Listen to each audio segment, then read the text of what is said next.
everyone. I'm Leslie Cornwell, certified nurse midwife with Midwifery Business Consultation. I have one of my good friends, Amber Wilson. She's a certified nurse midwife that has an amazing podcast that I'm very excited for her to talk about today. Hello, Amber. How are you doing today? Hi, Leslie. Thanks for inviting me to come on, and I am great. Yes, I host the Journey to Midwifery podcast, and it's in very brief summary. It's for midwives, about midwives, just what brought you to midwifery, why, what's your passion, what you're doing now, all those stories that when people say, how'd you become a midwife or why? Well, they're right there for you to access and listen to. So if you want to go back, I always love because it's ironic that you talk about the podcast side, their journey to midwifery. Give us a 2 to 3 minute highlight of your journey to midwifery and why you started this podcast. So I guess a very brief would be my first baby really inspired me into midwifery. Just slowly progressed, went to nursing school, was a peds nurse, an L&D nurse, went to graduate school, eventually got my doctorate. So as all midwives, I'm passionate about what I do. I've had various birth experiences of my own. I have 6 babies. They all have a different story. And so I just was like, I had finished my doctorate and I was kind of like, okay, what should I do next? I'm kind of done with school for now. And I really was like taking a walk one day and it just hit me. And I was like, I need to do a podcast because people always ask, how did you become a midwife? And I'm going to make a resource for people to be able to find those answers. And so I continuously now get a lot of great positive emails and messages on like social media that people are like, thank you so much. This has really helped me make my decision to be a midwife or to go into it understanding the challenges and different things like that. So that feels really good. I do this for free. It's my free job. So I love to get that feedback from people and know that I'm helping at least a little bit to help people go into that. Or you know what, even maybe decide not to. And that's okay too. If you are like, well, maybe that's not where I'm supposed to go. Maybe my path is somewhere else. So And I think it's interesting long story short. because we talk so much of how do we make awareness of midwifery? How do we inspire midwifery? And so many people think, well, I've got to become a midwife and provide this option of service. It's we have to think outside the box. There's so many aspiring midwives or retired midwives or people wanting side hustles or wanting some side fun hobby to make awareness to midwifery. I mean, I had so much fun a few weeks ago. I talked to a college student. She's in nursing school right now, and she created a club at her little tiny community college, a midwifery club for her community, for the students to get awareness. She's like, we have a book club, we have this club. She has a midwifery club. Like, it's so cool. That's awesome. Like, you can do anything. And I think with your podcast, there's a ripple effect of when we do a recording, we do a video, we do this, it's forever marketing, it's forever inspiration. Like, people don't give enough credit to the World Wide Web and this knowledge accessibility. I mean, you and I did one together 6-8 months ago, and it still has a ripple effect. I get referrals from it. It just reinforces that inspiration and that, oh my gosh, this educational pathway I didn't realize XYZ about. Now you've just helped her or him make some great preventative mistakes. So, and I'm sure the amazing midwives you've gotten to meet all over the world because of your podcast. Yeah, I feel very, very lucky. I mean, of course, you all listen and hear them, but like I've actually gotten to like speak to all these people and hear, we talk offline quite often. It's just been like such a pleasure to meet all these really cool, amazing people. Yeah, and the benefits, like, it's not just what people see on the forefront, it's the benefits to you, like the networking, the connections, the inspiration, the cultural awareness you're getting as this opportunity that I think people don't, and that's the whole point of why I do this YouTube channel, is I want midwives to think of, if something makes them happy and they love to do it and they know their strengths, you can be very creative, you can do anything. So I guess my thought, how long has Journey to Midwifery podcast been out? And I know last fall you took a little lull break, and I'd love for you to dive into like just the benefits of being a business or a side hobby, how you can choose when your life just doesn't make sense for it. Right. Yeah. So my first episode, I think, was like September of 2019. So at this point, like, whatever. A What little are we under at? 2 years. Yeah. Yeah. Okay. Thanks. I needed that math.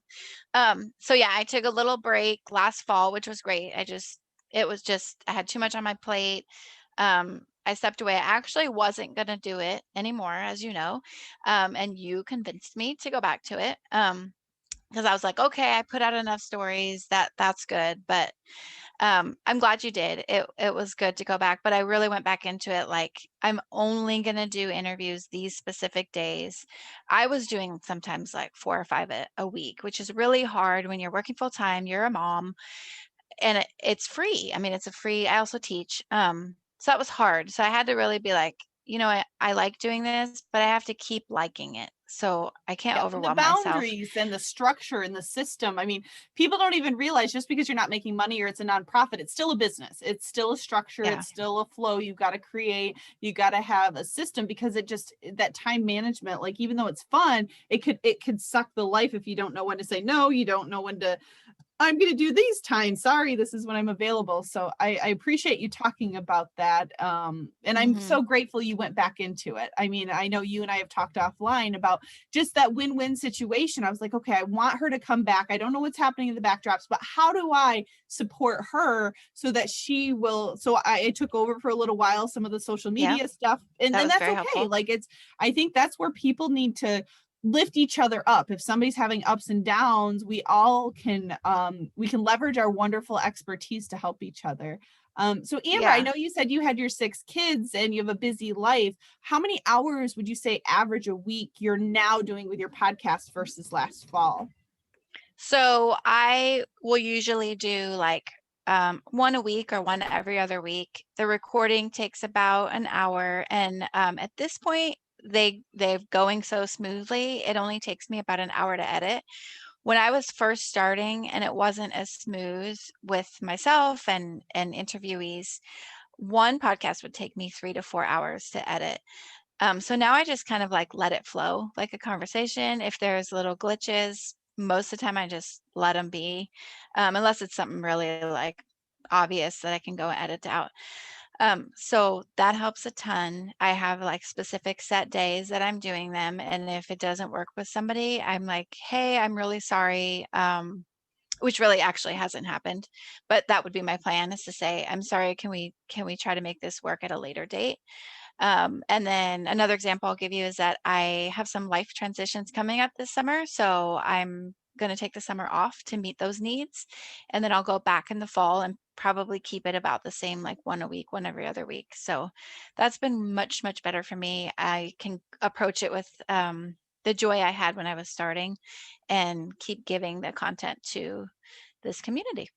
Well, I think our challenge as midwives and moms is we're perfectionists. We want the best of the best out there, and we Yep. we think we're super women that we can do everything, and then we put ourselves last. And so I think you've gotten so much better about just those boundaries. And no matter what you're doing in life, it's always prioritizing and time management and forgiving yourself. Like, okay, it's not perfect and I'm going to take a Mm-mm. break now and not feel guilty about it. Like it's the momentum, it's the value that people they're going to understand. They're not going to expect, they're not paying for this service. They're just excited when you're coming back to it and doing it again, that inspiration. But I love the vision you did, and that's part of that entrepreneurial mindset is there's a need and you filled it. You didn't so much Mm-hmm. look at the numbers and the business side, but you saw a need and you creatively took what you love to do and turned it into a business. Do you see at some point in a couple years when do you want it to evolve into something more profitable, or do you envision it always being just a side fun hobby? I don't know. I would say there was a point where I thought so. At this point today, I am okay with it just being, a free resource. Okay. Um, 'Cause I just do it as I can. I get to meet cool people, and I'm okay with that. Okay. So I don't know what will the Okay. future will bring. Yeah, and organically you might get to that volume, and that's that compounding effect that people don't realize in the early stages of a business. You work so hard at creating something, and you don't see the true value until long term. I had a business mentor I always think of now, like a well. When you're hand pumping a well and you're doing all this work, the water doesn't come out, and then you may give up right when it's about ready to come out of the spout. And then if you don't keep that momentum, you don't keep that compounding, you're almost starting from the beginning again. So I think it's very wise that you just are like, okay, I'm going to go in my ebbs and flows. And yeah, I just think it's amazing what you're doing. And what would be the coolest midwife or story you've done recently? Like, just, I would love to know if there's one podcast that really stands out in your mind that we can direct people to. Man, that's hard because Okay. everyone has something really cool, uniquely. So Maybe some examples of some recent midwives you've interviewed. I mean, do you tend to stick more in the US? Do you get connections with international midwives? Maybe talk about the type of midwives you've been able to meet with. yeah, so I've had two. I'm going to give you the names of how I titled their podcast that work globally. So that's been really cool. One of them recently, Christine Laurie, she's basically been a global midwife almost her entire career. And the really cool thing is that she's this direct entry, like a CPM. And I love that with that education pathway, you can see that there's like just really cool opportunities, and you don't have to feel like you're obligated to just working in your city or your state or your town. And if you want to, that's great. That's also a huge asset. But her story just was really cool. I've had two professors from the midwifery or Bay State midwifery program. They both kind of had a different perspective on things. Gosh, what else? I have had a friend of mine who was retired, so she kind of talked about her career. Her name's Catherine. Marie Carmen Farmer was just an eloquent, beautiful midwife that works in Philadelphia, and so she had a good story to share. So those are probably recent ones. Katie Page, she is the ACNM president in Virginia. And she talked quite a lot about legislative action that they were in Virginia. So there's just so many cool. Dr. Rachel Reed just came out with an amazing book. Yeah, I know. Those are just a few of the we need to send people to your podcast more. Yeah, we just need to reinforce to people awareness and spreading the knowledge. Like, I don't think midwives in today's world with COVID and the distance, like, we can connect each other more than ever if we think creatively how to do it. Like, I got very aggressive in my YouTube channel during last spring. I make no money off the YouTube channel, but the network, the connections, the inspiration I've been able to create because of that social media platform has just been immense. And so I think we just need to, as midwives, like, get creative, whether it's marketing our businesses or creating something fun that's going to make our heart sing because of XYZ happening in our life. Like, I love to create inspiration and these potentials for midwives that I don't know how much you've talked about it with other midwives, but that concept of with woman, I stress, I'm like, you're not catching a baby. Like, you can be